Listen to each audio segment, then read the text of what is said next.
Halo, kembali lagi dengan kami berdua. Saya Wulan dan ini. Ya, dan saya Silvi. Oke, kemarin kami sudah membahas mengenai kitab Hosea. Hosea. Dan saat ini kami membahas kitab Yoel. Kitab Yoel ini salah satu kitab nabi-nabi kecil. Ya. Kenapa tergolong nabi kecil ya? Karena dia ya memang nabi kecil pada saat itu. Bukan karena tulisannya dikit. Bukan. Jadi ini Oke. adalah kitab nabi kecil. Ya. Nah, bercerita mengenai kitab Yoel dalam pasal 1, di situ dikatakan bahwa tulah belalang sebagai hukuman Tuhan. Tulah belalang sebagai hukuman Tuhan. Kenapa dibilang tulah belalang sebagai hukuman Tuhan? Ketika bangsa Israel tidak taat, ketika bangsa Israel jauh dari Tuhan, Ya. pasti akan ada yang namanya konsekuensinya. Ya. Akan ada penghukuman, akan ada penghakiman kepada orang yang tidak taat kepada Tuhan. Kita lihat di dalam pasal 1 ini, Tuhan memberikan tulah kepada mereka, yaitu tulah belalang sebagai pemakan apa? Tadi itu pemakanan Buah, buah, buahan. Ada lagi apa, Silvi? Pemakan apa? daun, Pemakan daun sama pemakan batang juga. batang, sama akar-akar. Iya, benar. Bahkan belalang pelahap. Iya. Jadi setiap panen mereka itu dimakan semua. Dan inilah yang menjadi penghukuman Tuhan kepada mereka, kepada bangsa yang tidak taat bagi perintah Tuhan. Tuhan menunjukkan, seharusnya ini Tuhan, bukan seharusnya ya Sil, ini adalah bentuk kasih Tuhan kepada bangsa ini, bahwa ini loh, aku mengasihi kalian, bukan berarti aku menghukum kalian, aku benci, tidak. Ini adalah sebagai bahwa Tuhan itu tidak suka dengan yang namanya dosa. Benar nggak? Benar. Tuhan bahkan berharap mereka bisa secepat mungkin untuk bisa kembali kepada Iya, benar. Nah, terus gimana Sil? Terus menurut kamu? Nah, untuk selanjutnya dalam pasal 2 juga itu membahas mengenai yang namanya konsekuensi dari yang mereka lakukan tadi. Nah, Allah kita ini nggak suka yang namanya dipermainkan dengan kepura-puraan saja. Bangsa benar. Israel ini seringkali Yang namanya pura-pura ya? mengadu, Iya. minta pertobatan tetapi tidak datang dari hati. Iya, Hanya benar. untuk sesaat saja. Nah, dalam pasal 2 juga Tuhan menekankan banget di situ apa yang akan menjadi dampak dari setiap hal yang memang mereka lakukan yang tidak menyenangkan hati Tuhan saja. Apa itu Sil? Coba kamu jelaskan. Mungkin Kak Bulan lebih tahu. Kan kamu udah baca, aku juga udah baca.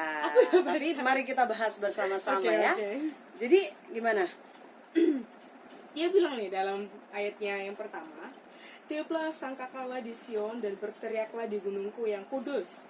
Biarlah gemetar seluruh penduduk negeri, sebab hari Tuhan datang, sebab hari itu sudah dekat. Suatu hari gelap gulita dan kelam kabut, suatu hari berawan dan kelam pekat, seperti fajar di atas gunung-gunung terbentang, suatu bangsa yang banyak dan kuat. Yang serupa itu tidak pernah ada sejak purbakala dan tidak akan ada lagi sesudah itu turun-temurun pada masa yang akan datang. Wow. Perhatikan nih, pada masa yang akan datang. Dan Jadi sini akan datang hari Tuhan ya. iya gitu. Sangat hebat. Gimana kalau hari Tuhan itu datang pada saat itu? Pasti lebih besar lagi yang diberikan. Ya. Karena pada saat itu bangsa Israel ya berdosa, sehingga mereka banyak mencari apa sih? Mencari kesenangan sebenarnya. Ya, pengeluhan Pengeluhan ya. pada Ala-ala lain gitu. mereka ini terlalu banyak mencari pengeluhan kepada Allah lain, tapi tidak mendapatkannya. Bukannya keluhannya pada Allah kita gitu, bukan pada Allah lainnya. Mereka menganggap Gini loh, jadi mereka ini berseru kepada Tuhan Allah, pada saat yaitu mereka sudah merasakan dulu yang namanya siksa, sudah merasakan dulu yang namanya penghakiman, seperti yang di pasal 1 itu, sudah merasakan tulah dulu, sehingga mereka baru datang kepada Tuhan. Tapi itu cuman aku baca nih Sil, yang di pasal 2 kalau nggak salah, yang di ayat berapa itu yang dibilang seruan kepada apa? ini yang ayat 12. Ayat 12 apa coba? Seruan untuk bertobat itu ya. Jadi gimana? Ini. Nih. Tetapi sekarang juga demikianlah firman Tuhan. Berbaliklah kepadaku dengan segenap hatimu, dengan berpuasa, dengan menangis dan dengan mengadu. Koyakanlah hatimu dan jangan pakaianmu. Berbaliklah kepada Tuhan Allahmu, sebab Ia pengasih dan penyayang, panjang sabar dan berlimpah kasih setia. Nah, menurut saya di sini ketika Tuhan bilang, koyakanlah hatimu dan jangan pakaianmu. Di sini terlihat jelas bahwa apa yang dilakukan bangsa Israel itu penuh kepura-puraan nih. Tuhan itu tidak mau loh mereka itu mengoyakkan pakaiannya sebagai tanda bahwa mereka menyesal dengan segala perbuatan mereka.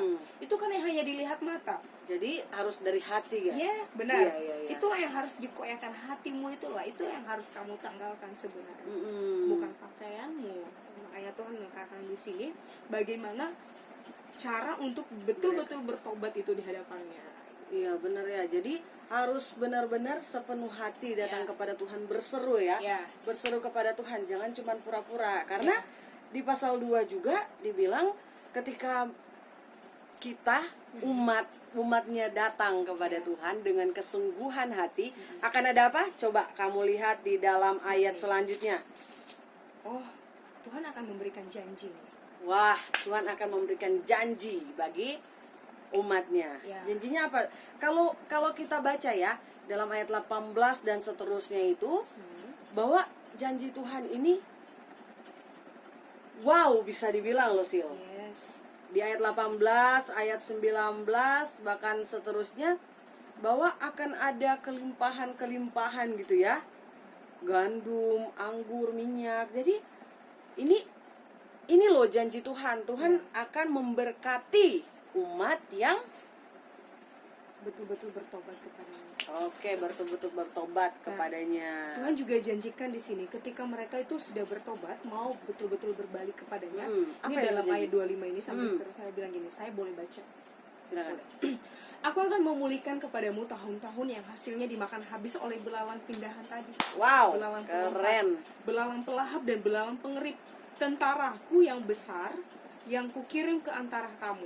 Maka kamu akan makan banyak-banyak dan menjadi kenyang, dan kamu akan memuji-muji nama Tuhan Allahmu yang telah memperlakukan kamu dengan ajaib, dan umatku tidak akan menjadi malu lagi untuk selama-lamanya. Nah, Mantap. seterusnya Tuhan bilang lagi, kamu akan mengetahui bahwa aku ini ada di antara orang Israel, dan bahwa aku ini Tuhan adalah Allahmu dan tidak ada yang lain, dan umatku tidak akan menjadi malu lagi untuk selama-lamanya. Jadi gimana itu? Menurut kamu setelah kamu baca? Saya aja pas kamu baca itu langsung wow gitu ya. Ya, Jadi ternyata yang di pasal 1 itu, yang belalang itu, yang belalang-belalang semua itu makan Iya. setiap panen, akan ada yang namanya pemulihan kembali. pemulihan Tuhan kembali. gantikan Jadi Tuhan perlahan. menggantikan semuanya itu ya. Inilah Ya. dahsyatnya Tuhan kita.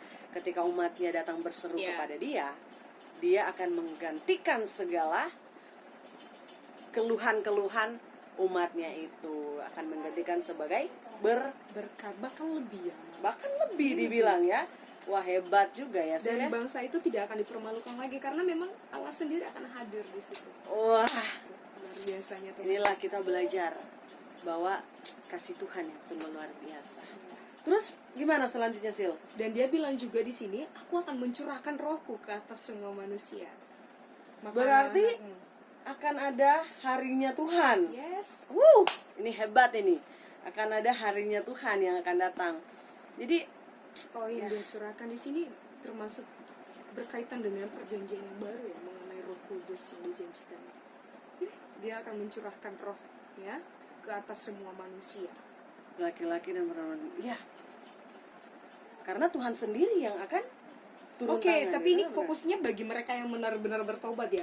Benar, Oh, iya. Fokusnya oke, bagi dapat. mereka yang benar-benar bertobat. Jadi ya bagi orang-orang yang belum bertobat dengan kesungguhan hati, bukan dengan kesungguhan hati, yang belum bertobat. Nah, uniknya Ayolah. lagi nih dalam pasal 3. Apa ini pasal 3? Tadi kan kalau misalkan kita baca dari latar belakang mulai dari kejadian sampai seterusnya itu, bangsa Israel kan itu ditindas betul nih sama bangsa-bangsa Iya. lain. Nah, Tuhan bilang di sini ketika umatku sudah berbalik kepada aku, sudah bertobat, Tuhan di sini akan menghukum bangsa-bangsa yang pernah ini menganiaya bangsa Israel tadi nih. Iya ya. Ada nih. Kalau dilihat judulnya sini,